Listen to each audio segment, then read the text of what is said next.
আল্লাহ তাআলা বলেন, বান্দা হলোটা কি? আরে মুমিন, কি হলো তোমারে যখন বলা হয় আল্লাহর রাস্তায় বের হও, জান বাজি রাখো, আল্লাহর জন্য জীবন বিলিয়ে দেওয়ার জন্য বের হও, ইসতাকালতুম ইলাল আরদ, তোমরা তখন মাটি কামড়াইয়া, জমিন কামড়াইয়া, দুনিয়াটারে কামড়াইয়া আঁকড়াইয়া ধরে রাখো, আঁকড়াইয়া ধরে। সময় নাই, সময় নেই, আখিরাতের জন্য সময় নাই, পরকালের জন্য। সামান্য সিএনজি চালা, আরে অটো চালা, চা দোকানদার কদুর বন বেচে আর বিড়ি বেচে, এক কাপ চা বেচে, এই বেটারও এক ওয়াক্ত নামাজ পড়ার সময় নাই। কত বড় বেখবর, কত বড় গাফেল, কত বড় নিকৃষ্ট মানুষ, চিন্তা করে দেখে। সময় নেই, দিন রাত মোবাইল টিপতেছে, আল্লাহর ঘর মসজিদে আযান হইতেছে, তার সামনে দিয়ে মানুষ মসজিদের মধ্যে ঢুকতেছে, এত সুন্দর যুবক 18-20 বছরের মুসলমানের বাচ্চা, কিন্তু এই হাইওয়ান একটা ওয়াক্ত নামাজ পড়ে না। এটা কোন মানুষের বাচ্চা? এটা কোন মুসলমানের সন্তান? এটা ওই মার জিন্দেগিটার ফায়দাটা কি? ওই বাবার জীবনের অর্থ কি? এই সন্তানের জীবনের অর্থ কি? যে হাইওয়ান নামাজ পড়ে না, ওটা কি সন্তান বানাইলেন আপনি? আপনার জীবনের পাওয়াটা কি মিয়া? জিন্দেগি মানে ভাতের থালা শুধু? আল্লাহ তাআলা বলেন, তোমাদের হলোটা কি? তোমরা মাটি কামড়ায় ধরো, দুনিয়া কামড়ায় ধরো। আরাদিতুম বিল হায়াতিদ দুনিয়া মিনাল আখিরাহ। আল্লাহ বলেন, তাহলে কি বান্দা আখিরাতের বিপরীতে দুনিয়ার এই জীবন পেয়ে সন্তুষ্ট হয়ে গেল? সারবো তো? আখিরাত লাগবে না তো? চলবে তো? ঠিক আছে, চললে তো ভালো, চললে তো ভালো। আমরা তাফসীরে পড়ছি, ফেরাউনও আল্লাহরে বলছিল, আল্লাহ আমার আখিরাত লাগবে না, আমরা দুনিয়ায় বেইজ্জতি করো না, আখিরাত লাগবে। আবু তালেব বলছিল, আবু তালেব নবীজি সাল্লাল্লাহু আলাইহি সাল্লামের যেই চাচা, আপনারা সবাই জানেন, নবীজির সবচেয়ে বেশি সহযোগিতা করছে, কিন্তু কালেমা পড়ে নাই। শেষ মৃত্যুর পূর্বে আল্লাহ নবী সাল্লাল্লাহু আলাইহি সাল্লাম যখন কাঁদতেছিলেন আর বারবার বারবার বলতেছিলেন, চাচা কালেমা পড়েন, কালেমা পড়েন, কালেমা পড়েন, কানে কানে বলেন, আওয়াজ ছাড়া বলেন, তাইলে আপনি জাহান্নামের আগুন থেকে বেঁচে যাবেন। চাচা আপনি যদি কালেমাটা না পড়ে যান, কেমনে আগুনের কাজ আপনি পুড়বেন, আমি সইব কেমনে? এই তখন কিতাবে আছে মিয়া, নবীজির চাচা আবু তালেব শেষ মুহূর্তে নবীজিকে বলছে, ভাতিজা আন্নারু খায়রুম মিনাল আর। আহা, বলছে ভাতিজা, মানুষের কাছে বেজ্জতি হওয়ার চাইতে আগুনে পোড়া জাহান্নামে জ্বলা ভালো। আন্নারু খায়রুম মিনাল আর, আর মানে লজ্জা। মানুষের কাছে বেজ্জতি হওয়ার চেয়ে আপনি মানুষের কাছে শরম পাইবেন দেখা আপনার মেয়ের বিয়ার অনুষ্ঠানটার মধ্যে সমস্ত আল্লাহর নাফরমানি করছেন শুধু মানুষকে খুশি করানোর জন্য। আপনি জানেন এর বিনিময়ে জাহান্নাম, আপনার মনে মনে হলো এটা আগুনে পুড়লে পুড়লাম, কিন্তু মানুষের মনে কষ্ট দেওয়া যেত না, মানুষ বাচ্চাদের মনে কষ্ট দেওয়া যাবে না। ওরা একটু ফুর্তি করতে লাগছে, ফুর্তি করুক, প্রয়োজনে জাহান্নামে যান।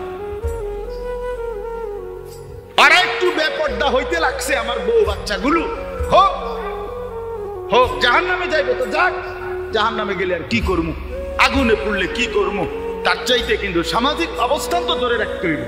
মানুষ কি তা করবো না, মানুষ কি বলবে, সমাজ কি বলবে? হায় মুসলমান, সমাজ কি বলবে? ওয়ালা ইউসআলু হামীমুন হামীমা ইউবাসসিরুনহুম। রব্বুল আলামিন বলেন, হাসরের ময়দানে প্রত্যেক পরিচিত জন একে অপরকে সচক্ষে দেখবে, কিন্তু কোন বন্ধু কোন পরিচিত জন অপর কোন পরিচিত জনকে কিছুই জিজ্ঞেস করবে না। আপনি কি মনে করেন? মনে করেন আপনারা এখানে সিলেটের এই আশপাশের মানুষ, এখানে আপনারা তো আর নর্থ বেঙ্গলের মানুষ না, কথা বলেন না কেন? আপনারা চীন জাপানের মানুষ, এখানকার মানুষ। এই হাসরের ময়দানও আপনারা দাঁড়াইবেন, আপনারা বোঝেন নাই কথাটা? আমারে কিন্তু লন্ডনের মানুষের সাথে দাঁড় করাইতো, আমি কিতাম লন্ডনের মানুষের দাঁড়াবো, হেরার আমি চিনি। আমেরিকার মানুষের সিলেটের মানুষের সাথে দাঁড় করাবেন, ওরা ওদের অঞ্চলের মানুষের সাথে দাঁড় করাবে। ইউবাসসারুনাহুম, কোরআনে আল্লাহ বলেন পরস্পর পরস্পরকে চিনবে, দেখবে নিজেদের পরিচিত জন। ওই যে আমার আব্বারে দেখা যায়, ওই যে চাচা, ওই যে আমার চাচাতো ভাই, ওই যে আমার ছোট ছেলে, ওই যে আমার মা, ওই যে আমার ফুফু, এরকম পরিচিত মানুষ দেখবে। ওই যে আমার ছাত্র জীবনের বন্ধু, ওই যে আমার স্কুল জীবনের ক্লাসমেট, এইভাবে দেখবে, চিনবে, কিন্তু কেউ কাউকে এক বিন্দু কথা জিজ্ঞেস করবে না। ইয়াওয়াদ্দুল মুজরিমু লাউ ইয়াফতাদি মিন আযাবি ইয়াউমিইযিন বিবানিহি ওয়া সাহিবাতিহি ওয়া আখিহি ওয়া ফাসিলাতিহি আল্লাতী তু'বি ওয়া মান ফিল আরদি জামিআ সুম্মা ইউনজি। আল্লাহ বলে প্রত্যেকটা নাফরমান পাপী সেদিন হাসরের ময়দানে আল্লাহকে বলবে, আল্লাহ আপনি আজকে হাসরের মাঠে আমার ছেলে মেয়েগুলোকে জাহান্নামে দিয়ে দেন, স্ত্রীকে জাহান্নামে দিয়ে দেন, আমার ভাই বোনদেরকে জাহান্নামে দিয়ে দেন, আমার পাড়া পড়শিকে জাহান্নামে দিয়ে দেন, জমিনের সমস্ত মানুষকে জাহান্নামে দিয়ে দেন, তবু আমারে বাঁচায় দেন।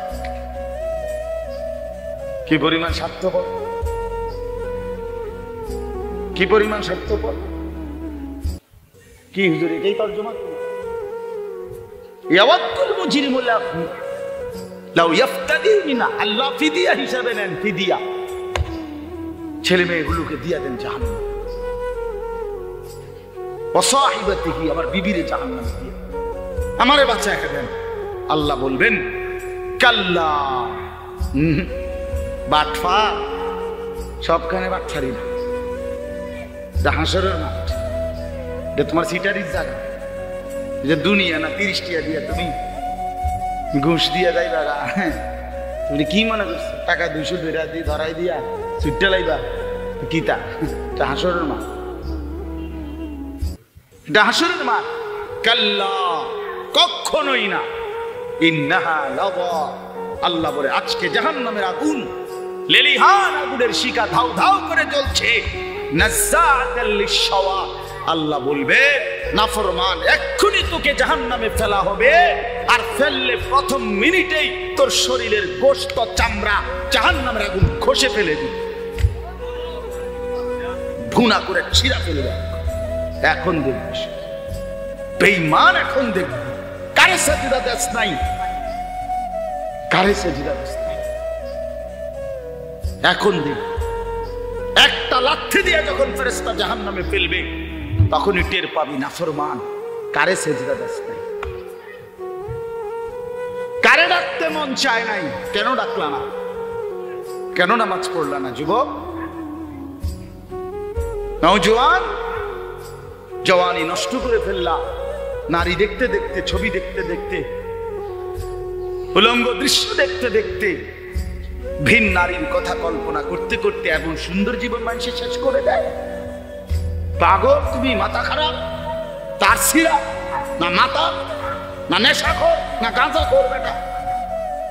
সুস্থ সবল মানুষ, পবিত্র মায়ের দুধ খাইছে, যে মুসলমানের ঘরে জন্ম নিছে, সে এত মাতাল হবে কেন?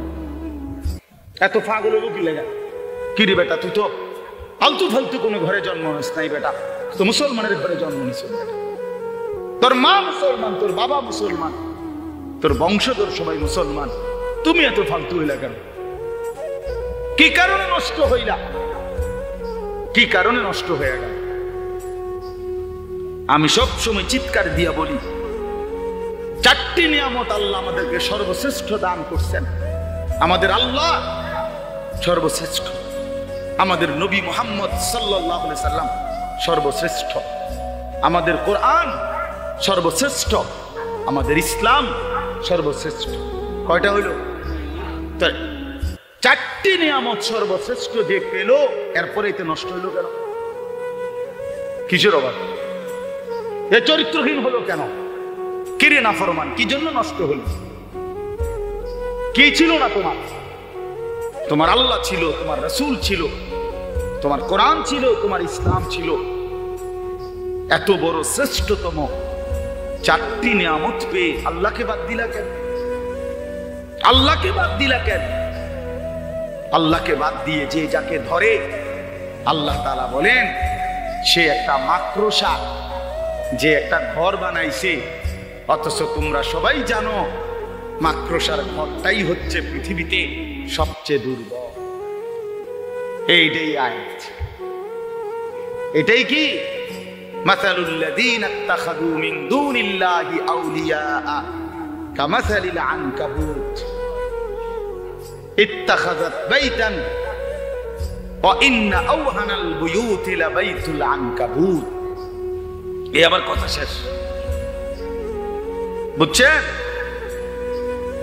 আল্লাহ তাআলা বলেন পুরুষ কিংবা নারী, জওয়ান কিংবা বুড়ো, আমি কিংবা আপনি, প্রত্যেককে আল্লাহ বলছে তোমরা যারা আমি আল্লাহকে বাদ দিয়ে অন্য কিছুকে বন্ধু বানাইলা, কেউ দুনিয়া, কেউ ঘর, কেউ সংসার, কেউ বাজার, কেউ ব্যবসা, কেউ ক্ষেত খামার, কেউ বিদেশ, কেউ লন্ডন, কেউ ইটালি, কেউ আমেরিকা, এই সব কিছুর উপরেই নির্ভরতা বানাইলা। এটাই টার্গেট জীবনের। পৃথিবীতে আসছি এর জন্য যে কোনো মূল্যে একটা বিল্ডিং করবো, দেখাই দেবো বেড়া, দেখাই দেবো তোর, যে কোনো মূল্যে বিল্ডিং করে সারবো। হ্যাঁ, যেমনে পারবে, যে কোনো মূল্যে দুনিয়া অর্জন করা। আল্লাহ তাআলা বলেন এভাবে যে যাকে, যে কোনো ব্যক্তি বা বস্তু আমি আল্লাহকে বাদ দিয়ে যাকে তুমি বন্ধু বানাইলা, আল্লাহ তাআলা বলে যে বা যারা আল্লাহকে বাদ দিয়ে অন্য কিছুকে বন্ধু বানায়, মাসালুল লাযীনা ইত্তাখাযু মিন দুনিল্লাহি আউলিয়া, কেউ নেতারে বন্ধু বানাইলো। উনি আছে আমাদের একজন, আমি কুমিল্লা মিয়া, আমার কুমিল্লায় দেখছি সারা নিজ নির্বাচনী এলাকায় পোস্টার লাগাইছে। আমাদের একজন আছে, এই যে বুড়ি ভাই গেছে, বুঝেন না? টের পাইছেন না? বাগুন্না বেড়ি, হ্যাঁ, আমার ছোট্ট 3 বছরের মেয়ে, আমার কাপু পলাইছে, পলাইছে। হ্যাঁ, ছোট্ট আমি প্রায় মজা করে জিজ্ঞাসা, কাপু কি হয়েছে? কাপু পলাইছে। তো আমাদের ইনি আছে, সারাটা শহরে পোস্টার লাগাইছে, আমাদের ইনি আছেন, আমরা গর্বিত, নিশ্চিন্ত, নিশ্চিন্ত। আল্লাহরে বাদ দিয়ে কাঠ বানাই না, আল্লাহরে বাদ দিয়ে গায়রুল্লাহর উপরে কেমনে ভরসা করলাম মুসলমান? কেমনে ভরসা করলাম? আল্লাহ তাআলা বলেন নেতা হোক, কর্মী হোক, দল হোক, বাহিনী হোক, ক্যাডার হোক, সন্ত্রাসী হোক, অস্ত্র হোক, সম্পদ হোক, দেশ হোক, বিদেশ হোক, তোমার কর্মস্থল হোক, চাই হোক, আমি আল্লাহকে বাদ দিয়া আমার হুকুমকে পরোয়া করলা না, আখিরাতকে বাদ দিয়া দিলা, কবরের ফিকির বাদ দিলা, নামাজেরও সময় নাই, হালাল হারামেরও কোনো বিচার নাই, কিচ্ছুর খবর নাই, আমার শুধু দুনিয়াকেই, দুনিয়ার কোনো ব্যক্তি বস্তুকেই তুমি আমি আল্লাহকে বাদ দিয়ে বন্ধু বানাইলা।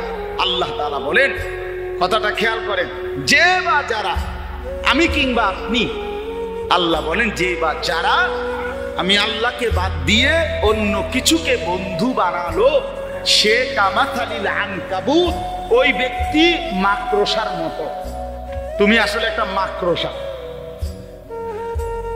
তুমি মূলত কি বলেন না, মাকড়সা, মাকড়সা, তুমি একটা মাকড়সা। ইত্তাখাযাত বাইতান, যে মাকড়সা একটা ঘর বানাইলো, মানে আমি আল্লাহকে বাদ দিয়ে যারে ধরলা, এটা যেন মাকড়সার ঘর ধরল। আর তুমি কি জানো, ইন্না আওহানাল বুয়ুত লাবাইতুল আনকাবুত, সবচেয়ে দুর্বল ঘর এই পৃথিবীতে মাকড়সার। ঠিক না? মাকড়সা আপনারা চিনেননি? কোন না, ওই হাতির মতো, হাতির মতো, ঠিক না? তো মাকড়সার ঘর কয়টা ফাইলিং করে? কথা বলেন না। আর সিসি ফাইলিং করে নাকি? না, মাকড়সার ঘর। মাকড়সা তো বড় যত্ন করে ঘর বানায়, কিন্তু সামান্য একটু বাতাস সে ঘর ভেঙে চুরে শেষ করে দেয়। 6 মাসের বাচ্চা, 6 মাসের বাচ্চাও যদি হাত একটু নাড়া দেয়, মাকড়সার সাজানো ঘর কি হয়ে যায়? ভেঙে যাবে কিনা বলেন? চূর্ণ বিচূর্ণ। আল্লাহ তাআলা বলেন, লাউ কানু ইয়ালামুন, আমার বান্দারা যদি এই কথাটা বুঝতাম, এই ইলম যদি তোমাদের হতো, এই জ্ঞান যদি তোমাদের হতো যে তোমরা যারা আল্লাহকে বাদ দিয়ে যার উপরে ভরসা করলা, তুমি একটা মাকড়সা, যে একটা মাকড়সার ঘর বানাইলো, তোমার কাছে মনে হইতে পারে বিরাট নেতা, বিরাট ব্যক্তি, বিরাট ব্যবসা, বিরাট কোম্পানি, বিরাট ক্ষমতাধর। আল্লাহ বলে না না, মাকড়সার ঘর, মাকড়সার ঘর, মাকড়সা ঘর আমি আল্লাহ চাইলে 1 মিনিটে 1 ঘন্টায় আমি আল্লাহ তসতস করে দিতে পারি। 2:30টা বাজলে পরের দিনের আর 2:30টা লাগে না, 24 ঘন্টা লাগে। নাই নাই যে নাই, কিচ্ছু নাই, কিচ্ছু। 16 বছরের ঘর আর কিচ্ছু নেই। 16 বছরের সাজানো সংসার সবই ঠিক আছিল, সব জায়গায় ক্লিয়ার, সব জায়গায় ক্লিয়ার, কোন জায়গায় কোনো ভেজাল নাই। আল্লাহ বলেন না না, তুমি তাকাইছো চারিদিকের নিরাপত্তা, তুমি আসমানের নিরাপত্তা দেখো নাই। আল্লাহ বলেন তুমি জানো না, প্রকৃত নিরাপত্তা তো আমি আল্লাহ দিয়ে থাকি। ওয়ায়াজআলুকুম খুলাফাআল আরদ, আল্লাহ তাআলা বলেন জমিনে আমার প্রতিনিধি হিসাবে থাকার সুযোগ আমি করে থাকি। কে করে? আমাদের বিল্ডিং, আপনার ক্ষমতা, আপনার দল? না না না।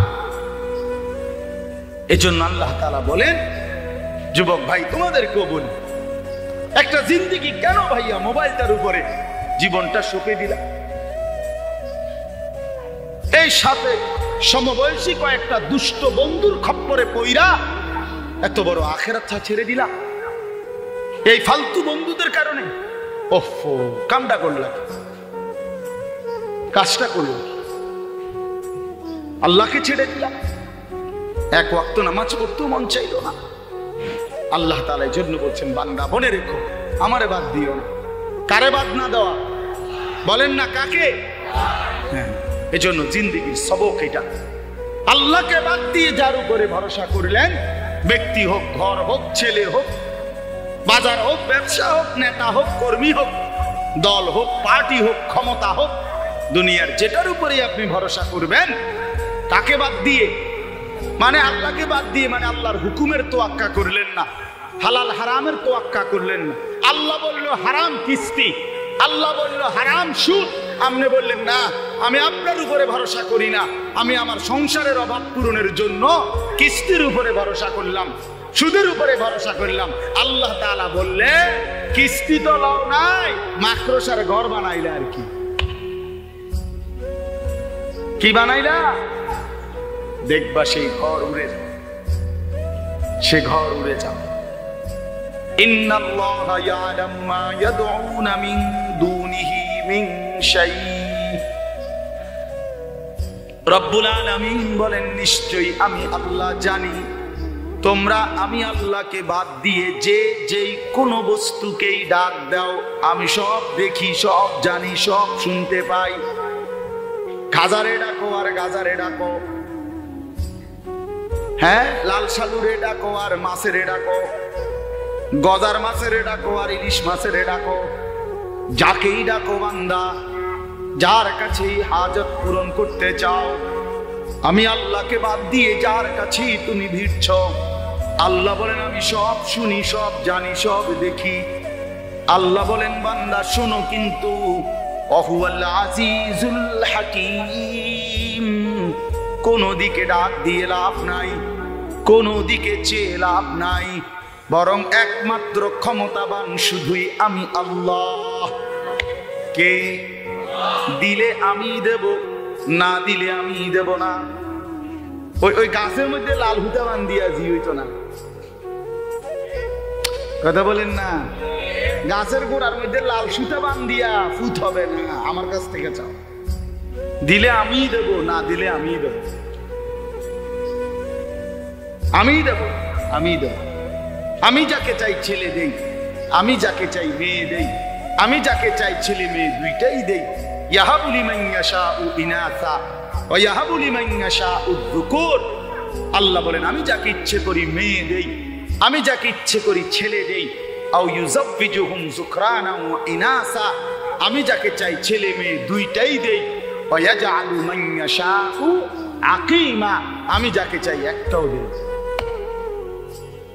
চারোটাই করে কে? মেয়ে দেয় কে? ছেলে দেয় কে? ছেলে মেয়ে দুইটাই দেয় কে? একজনও দেয় না কে? আমার বড় ভাইয়ের 4 ছেলে, আমার মেজো ভাইয়ের 2 ছেলে, আমার 2 ছেলে 2 মেয়ে। তো বিচিত্র না? কথা বলেন না কেন? বিচিত্র কি না? কার ফয়সালা? আল্লাহর ফয়সালা, আল্লাহর ফয়সালা। অন্যের কাছে চেয়ে লাভ। আল্লাহ বলেন ওহু আল আজিজুল হাকিম, আল্লাহই ক্ষমতাবান, তিনি প্রজ্ঞাময়, তিনি প্রজ্ঞাময়। কাকে দিবেন, কখন দিবেন, দিবেন কিনা না দিবেন, আল্লাহ তাআলা বলে এটা সম্পূর্ণ আমি আল্লাহর হিকমত। এখানে তোমার জোরাজুরি সাফাসাফির কিচ্ছু নাই। আল্লাহ তারে দুনিয়া দিছেন টাকা পয়সা, আমারে দেন না কারণ আমরে দিতে হইব, এটার দরকারটা কি? আল্লাহ বাধ্য, এটার কি কারণ? কথা বলেন না কেন? কারে ছেলে দিছে দেখে আপনারও দিতে হবে, এটার কারণটা কি? আপনি আল্লাহ থেকে নিতেই পাইবেনই, বাধ্যতামূলক, এরম অধিকার আপনারে কে দিল? এই জন্য আল্লাহ তাআলা বলে আমি হিকমতওয়ালা, আমি জানি, আমি বুঝি কাকে দেব কাকে না দেব, কাকে কদ্দুর দেব কাকে কদ্দুর দেব না। এটা শুধুই কার ফয়সালা? আল্লাহর ফয়সালা। ওয়াতিলকাল আমসালু নাদরিবুহা লিন-নাস, আল্লাহ তাআলা বলেন এভাবেই আমি আল্লাহ তাআলা একেবারে প্রকাশ্য উদাহরণের মাধ্যমে তোমাদের মানুষদের কাছে দৃষ্টান্ত দিয়ে থাকি, আমারে চিনাবার জন্য, আমার তাওহীদ বুঝাবার জন্য, আমার দিকে বান্দা তোমাকে ফিরাবার জন্য আমি আল্লাহ স্পষ্ট উদাহরণ দিয়ে বুঝাইলাম যে আমারে বাদ দিয়ে তোমার কাছে দুনিয়ার যত বড় শক্তিকেই তুমি ধরো না কেন, এটা আসলে মাকড়সার ঘর। এটা আসলে কিসের ঘর বলেন না? আমেরিকা মাকড়সার ঘর, ইটালি মাকড়সার ঘর, লন্ডন মাকড়সার ঘর, জাতিসংঘ মাকড়সার ঘর। এর কোনোটার কাছে সমাধান নেই। এজন্য মুজাহিদিন যারা আল্লাহর রাস্তায় যারা জানবাজি রাখে, এই যে ইসরায়েলের কুত্তাদের সাথে যারা যুদ্ধ করছে, প্রতিদিন তাজা রক্ত দিচ্ছে, তারা এটা কলিজার মধ্যে বিশ্বাস করছে যে পৃথিবীর কারো কাছে কোনো মিটিং ফিটিং দিয়া সমঝোতা হবে না, তাজা খুনের উপরে কালেমার বিজয় উঠবে ইনশাআল্লাহ। ইয়াহিয়া সিনওয়ারের রক্ত বৃথা যাবে না, ইসমাইল হানিয়ার রক্ত বৃথা যাবে না ইনশাআল্লাহ, কোনদিনও না। ফিলিস্তিনের জমিনে কালেমার পতাকা উড়বেই উড়বে, উড়বেই উড়বে, উড়বেই উড়বে, উড়বেই উড়বে ইনশাআল্লাহ, কোন সন্দেহ নাই, কোন সন্দেহ নাই। কি পরিমাণ রক্ত দিলে মালিক বিজয় দিবে, এটা মালিকের ফয়সালা। তুমি আমি হুলস্থুল করলে হইতো না, তাড়াহুড়া করলে হইতো না। আল্লাহ তাআলা কতটুকু রক্ত নিবেন এটা মালিকের কি আছে? ফয়সালা আছে, ফয়সালা আছে। এজন্য এটা জরুরি বিষয়। কোনোভাবেই আল্লাহ তাআলা বলেন বান্দা কোন বিষয়ে গায়রুল্লাহর উপরে ভরসা করো না। আল্লাহ আমি আমাকে বাদ দিও না, আমারে বাদ দিলে আমি বেশি কষ্ট পাই। বান্দা এত বড় কায়নাত দিয়া আমি তোমারে লালন পালন করি, আর সেই তুমি আমারে ছেড়ে দিবা কেন? মা গাররাকা বিরাব্বিকাল কারীম। আল্লাহ বলে মানুষ হলোটা কি? আমার মতো দয়ালু, আমার মতো মেহেরবান রব লালন পালনকারীকে কেমনে ভুলে গেল? কেমনে ভুলে গেল? আচ্ছা আমার যদি আল্লাহ এভাবে হাত বুলাইয়া বলে আনিস, সারাটা দিন আমি এত বড় সৃষ্টি জগৎ দিয়ে তোমারে লালন পালন করলাম, কেমনে মাগরিবের নামাজটা পড়লাম, তখন কি হবে? এক মা যদি ছেলেটাকে বলে আব্বা তোরে 2টা বছর আমি দুধ খাওয়াইলাম, তোরে আমি 9টা মাস কোলে পেটে ধারণ করলাম, তুই আমারে ভুলে গেলি কেমন? আচ্ছা বলেন না, বিবেক আছে যার সেই সন্তান মাথা নোয়ায় ফেলবে না নাকি? আল্লাহ তাআলা যদি বলে, আল্লাহ যদি আমাদের যুবক ভাই তোমাদেরকে যদি আল্লাহ বুকে আগলাইয়া পিঠে হাত দিয়ে যদি আল্লাহ বলে, বান্দা আমি এত বড় পৃথিবী দিয়ে লালন পালন করলাম, বিনিময়ে আমার একটা সেজদা দিলা না, কোনদিন ফজরের নামাজ পড়লা না, কেন পড়লাম? তুমি শোনো না কোনদিন ফজরের আজান? তুমি জানো না মুসলমানের উপরে ফজরের নামাজ ফরজ? কথা বলে তাতে কেন পড়লেন? কেন পড়লেন? ঘুমের কাছে হেরে গেলেন, দোকানের কাছে হেরে গেলেন, ব্যবসার কাছে হেরে গেলেন, অটো রিক্সার কাছে হেরে গেলেন, সিএনজির কাছে হেরে গেলেন, চা দোকানের কাছে হেরে গেলেন, কর্মস্থলের কাছে হেরে গেলেন, সামান্য দুনিয়াবি ব্যস্ততার কাছে হেরে গেলেন, নামাজের জামাত ছেড়ে দিলেন, 5 ওয়াক্ত নামাজ ছেড়ে দিলেন, আল্লাহকে প্রত্যাখ্যান করলেন। কেমন হলো? কেমন